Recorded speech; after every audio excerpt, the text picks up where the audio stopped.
Welcome back to Hardball. Tonight's Hardball debate centers around a woman who hardly seems debatable, Mother Teresa. But her private letters, newly released, reveal she had deep doubts about her religion, her work, the very existence of God. She's Time Magazine's cover story this week, and here's an excerpt of her letters. Quote, "Where is my faith? Even deep down, right in there is nothing but emptiness and darkness. My God, how painful is this unknown pain? I have no faith. I dare not utter the words and thoughts that crowd in my heart and make me suffer untold agony." So our debate tonight, an odd one for us, a spiritual one, Mother Teresa, a story that's developing of sainthood or of scandal. I'm joined by Christopher Hitchens, author of both God Is Not Great and The Missionary Position, which is a very unkind look of Mother Teresa, and Bill Donahue, the president of a group called the Catholic League. I want to go to Christopher Hitchens. Christopher, you've been tough. You say that this is a profound revelation that this woman didn't believe. Yes, and a very moving one, actually, and a very honest one, I have to add. She tried her best to believe. Her atheism was not like mine. I can't believe it, and I'm glad to think that it's not true that there's a dictator in the heavens. And so the fact that there's no evidence for it pleases me. She really wished it was true. She tried to live her life as if it was true.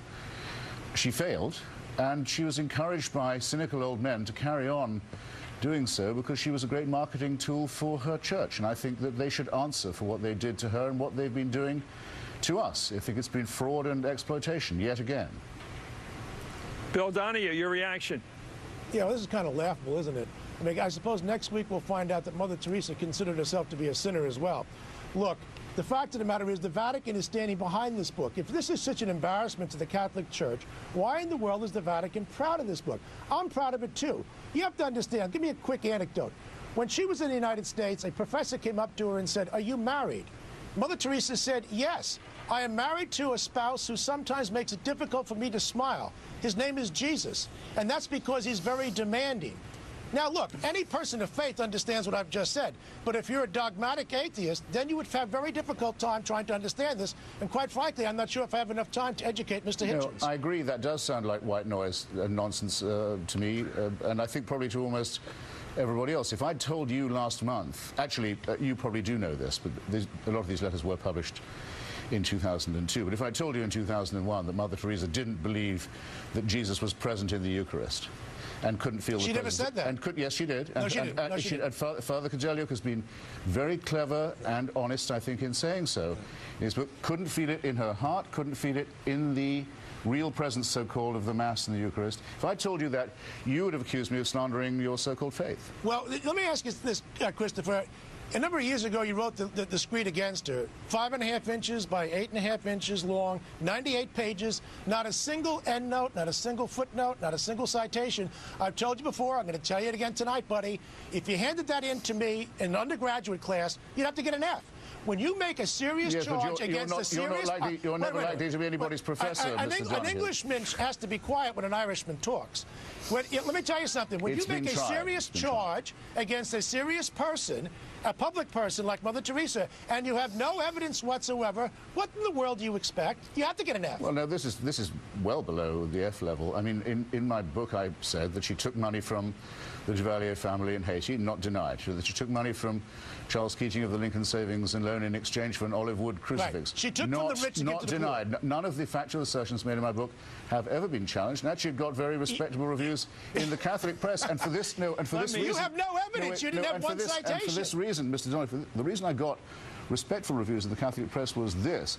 As Lord Macaulay once brilliantly put it, the great strength of the Catholic Church used to be that it knew how to discipline fanatics and enthusiasts and zealots. It knew how to keep under control people who were too hungry and too fanatical.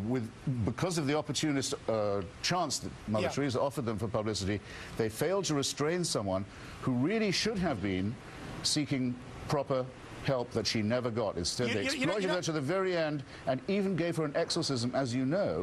The Archbishop of Calcutta has admitted it, even had to give her an exorcism in 1997 because they had so much despair of her state of mind. It's a cruel exploitation of a simple and honest woman. At the end of the day, This is a woman who received 124 awards, who set up hospitals, hospices they were for worthless AIDS to her. patients. Well, no. As an Englishman, again, you have to be quiet when an Irishman In the book, speaks. she says the awards were worthless to her. Listen, you want to take it outside, I have to Christopher? let Bill. That's fine. Bill needs some time here. Bill, That's take 30 seconds. Hang himself anytime he likes. Wait a minute. Christopher, we have to give him 30 seconds, please. Yeah, that's right. Yeah, you don't want to hear it. She set up hospices, the first one for AIDS victims here in Greenwich Village. She opened up 500 hospitals, hospices, homeless centers, health clinics, orphanages. That's why she's loved all over the world. In India, when they surveyed the people, next to Gandhi, she was regarded as the most revered person. Now, all the whole world is wrong, and you, with your 98-page book, 5.5 by 8.5 inches in long, you have no citations, you have no evidence. Who's the world? Who's anybody going to believe? Me or you? I turn out to be right, though, don't I?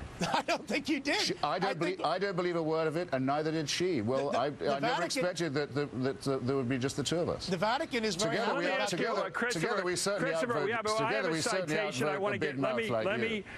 let me end the citation with a citation that's relevant to this discourse. Jesus has a very special love for you, she wrote to someone.